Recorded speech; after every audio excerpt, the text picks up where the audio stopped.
রাজধানীর আদ্দিন হাসপাতালে একসাথে ৬ শিশুর অস্বাভাবিক মৃত্যু হয়েছে। হাসপাতালে আরও ৫ জন শিশু আশঙ্কাজনক অবস্থায় বলে জানান রমনা বিভাগের ডিসি শেখ জাহিদুল ইসলাম। কর্মকর্তারা জানান একই ওয়ার্ডে মা সহ ছিল মোট ১১টি শিশু। সেখানে ৩ ঘন্টার ব্যবধানে ৬ জন শিশু মারা যায়। পরে অসুস্থ অন্যান্য শিশুদের নেওয়া হয়েছে আইসিইউতে। স্বজনরা জানান হাসপাতালের ওই ওয়ার্ডে এসিতে হঠাৎ ত্রুটি দেখা দেয়। এরপর সেখানে চিকিৎসাধীন শিশুদের অবস্থার অবনতি হয় এবং এক পর্যায়ে ৬টি শিশু মারা যায়। এসির গ্যাস লিকেজ থেকে শিশু মৃত্যুর ঘটনা বলে প্রাথমিকভাবে ধারণা করা হলেও প্রকৃত কারণ খতিয়ে দেখছে পুলিশ।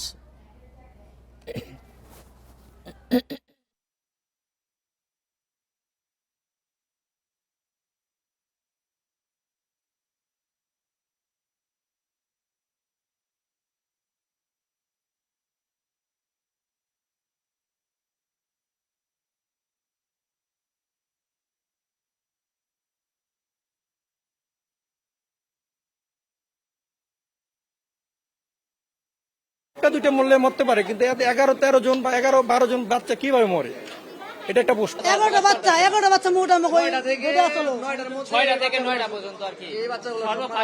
এই বাচ্চাটাকে বলবো যে অসুস্থ বাচ্চারা 6 জন মারা গেছে এবং এটা সাডেন মৃত্যুর ঘটনাটা 6টার থেকে শুরু হয়ে 9টার মধ্যে 6 জন বাচ্চা মারা গেছে। এ নিয়ে আরো জানাতে রাজধানীর আদ্দিন হাসপাতাল থেকে যোগ দিয়েছেন সহকর্মী বুদ্ধদেব কুণ্ড। কিছুক্ষণ আগে আমরা দেখেছি যে হাসপাতাল কর্তৃপক্ষ ব্রিফ করেছে, তারা কি জানিয়েছে?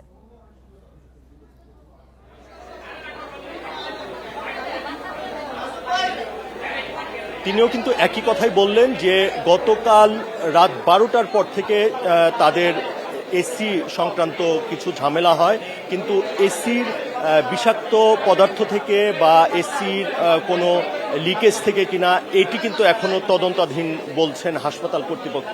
একটু আগে হাসপাতাল কর্তৃপক্ষ থেকে অধ্যাপক নাহিদ ইয়াসমিন তিনি কথা বলেছেন। তিনি বলছেন যে আসলে তারাও এই যে 6 শিশু মৃত্যু হলো এটি নিয়ে তারাও মর্মাহত, কিন্তু কি কারণে এটা হলো, এই মৃত্যু কেন হলো এখন পর্যন্ত তারাও কিন্তু বিষয়টি সম্পর্কে পরিষ্কার নয়। এবং আমরা আরও যে 5 শিশু যারা ওয়ার্ডে ভর্তি ছিল তাদের কি অবস্থা সেটি জানতে চাওয়া হয়েছিল, সে ব্যাপারেও কিন্তু তারা পরিষ্কার কিছু বলতে পারেনি। তবে একটি বিষয় জানিয়েছেন যে তারা চিকিৎসাধীন রেখেছেন সেই শিশুগুলোকে এবং তাদের অবস্থা কি সেটি জানতে চাওয়া হয়েছিল। তখন কিন্তু বলছেন যে তাদের অবস্থাও এখন পর্যন্ত স্টেবল না, অর্থাৎ তারা এখন পর্যন্ত শঙ্কামুক্ত নয়।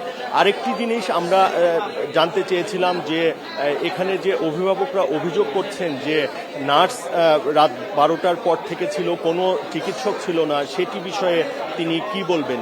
তিনি কিন্তু এই প্রশ্নটা এড়িয়ে গেছেন।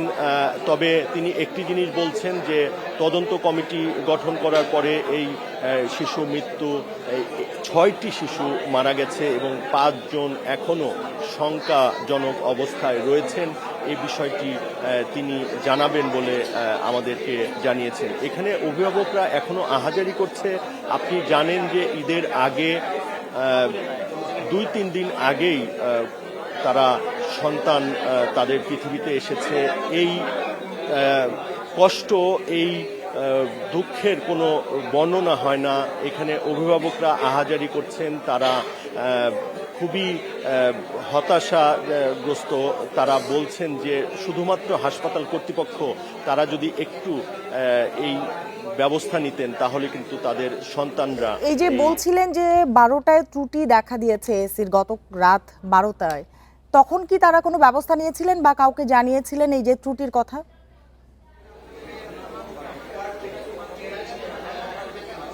আমরা এর আগে যেমনটি বলছিলাম যে রাত 12টায় যখন এই অবস্থা হয়, সবগুলো শিশুই ওয়ার্ডে যারা ছিল 11 জন মা সহ এবং নবজাতক 11 জন শিশু, তারা যখন ধীরে ধীরে অসুস্থ হয়, অর্থাৎ তারা কাশতে থাকে, শ্বাস প্রশ্বাসের সমস্যা হয়, তখন কিন্তু অভিভাবকরাই প্রথমে বিষয়টা জানতে পারে এবং কোনো শিশু নীল হয়ে যায়, অর্থাৎ নীলাকার ধারণ করে।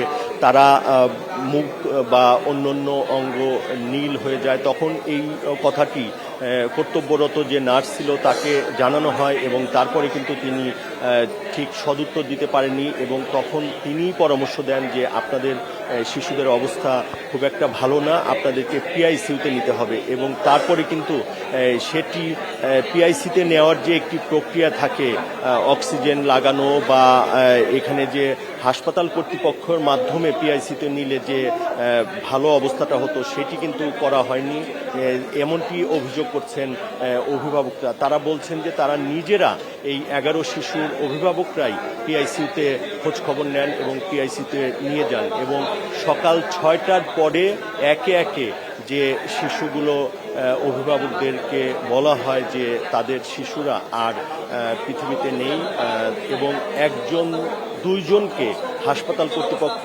নিজস্ব তত্ত্বাবধানে বাড়িতে পাঠানো হয় এবং আরও 4 জন শিশুর অভিভাবকরা এখনও হাসপাতালেই তাদের সন্তান হারা হয়ে সন্তানের মরদেহ নিয়ে ঘুরে বেড়াচ্ছেন। একটু আগে হাসপাতাল কর্তৃপক্ষ আমাদের জানিয়েছেন যে তারা তদন্ত করবেন, তদন্ত করে জানাতে পারবেন আসলে কি হয়েছিল, গ্যাস লিকেজ বা গ্যাস লিকেজের কোনো বিষাক্ত পদার্থ নিশ্চিত হয়েছে কিনা, সেইটি থেকে শিশুগুলো খারাপ অবস্থা হয়েছে কিনা তেমনটি জানাতে পারবেন। তারও আগে প্রায় 1 ঘন্টা আগে স্বাস্থ্য অধিদপ্তরের অতিরিক্ত মহাপরিচালক অধ্যাপক ডাক্তার জাহিদ রায়হান তিনি সাংবাদিকদের সঙ্গে কথা বলেছেন। তিনি যেমনটি জানিয়েছেন যে এখানে কার গাফিলতি, হাসপাতাল কর্তৃপক্ষের কোনো দোষ আছে কিনা সেগুলো খতিয়ে দেখা হচ্ছে এবং খুব শীঘ্রই তারা এই বিষয়গুলো নিয়ে সংবাদ মাধ্যমের কর্মীদেরকে জানাবেন। এবং আমরা কিছুক্ষণের মধ্যেই জানতে পেরেছি স্বাস্থ্য অধিদপ্তরের মহাপরিচালক অধ্যাপক ডাক্তার প্রভাত চন্দ্র বিশ্বাস এসেছেন হাসপাতালে। তিনি কিন্তু একটু পরই গণমাধ্যম কর্মীদের উদ্দেশ্যে কথা বলবেন এবং তখন কোনো কমিটি গঠন করা যায় কিনা বা কমিটি গঠন করা হবে কিনা বা কেন এই মৃত্যুটা, এই 6টি শিশু অকালে পৃথিবী থেকে চিরবিদায় নিল, এই বিষয়গুলো আমরা জানতে পারবো এবং তখন কিন্তু আমরা তাদের ব্রিফিংয়ের পরে বা কমিটি যদি গঠন করা হয় সেই সংবাদটা আমরা আপনাদের দিতে পারবো। নিশ্চয়ই কোনো অভিভাবকের সাথে আপনার কথা হয়েছে, তারা কি বলছেন বা আশঙ্কাজনক অবস্থায় যে শিশুরা রয়েছেন তাদের অভিভাবকের সঙ্গে কথা বলার সুযোগ কি আপনাদের হয়েছে?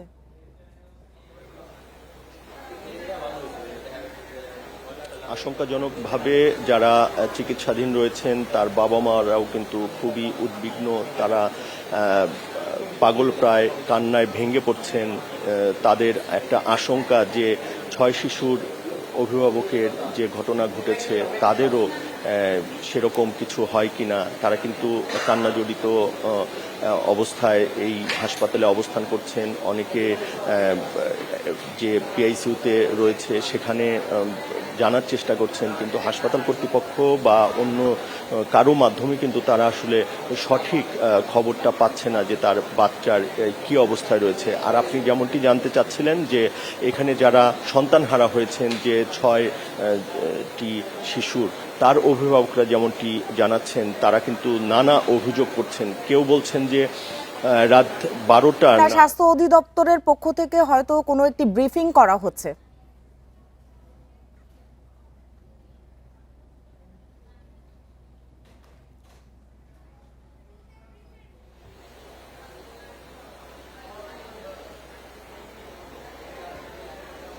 কুন্ডু, আপনি নিশ্চয়ই আমাকে শুনতে পাচ্ছেন, একটু দেখবেন কিনা স্বাস্থ্য অধিদপ্তরের পক্ষ থেকে সম্ভবত ব্রিফিং করা হচ্ছে।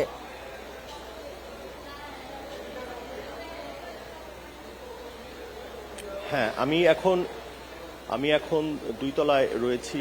আমি যতটুকু জানতে পেরেছি নিচতলায় স্বাস্থ্য অধিদপ্তরের মহাপরিচালক গণমাধ্যম কর্মীদের উদ্দেশ্যে কথা বলবেন। আমরা একটু পরে হয়তো সেখানে সংযোগটি দিতে পারবো। আরেকটি জিনিস যেটি বলছিলেন যে যারা সন্তানহারা হয়েছে তাদের কোনো আপনি আমাদের সাথেই থাকুন, এই মুহূর্তে স্বাস্থ্য অধিদপ্তরের ব্রিফিং চলছে।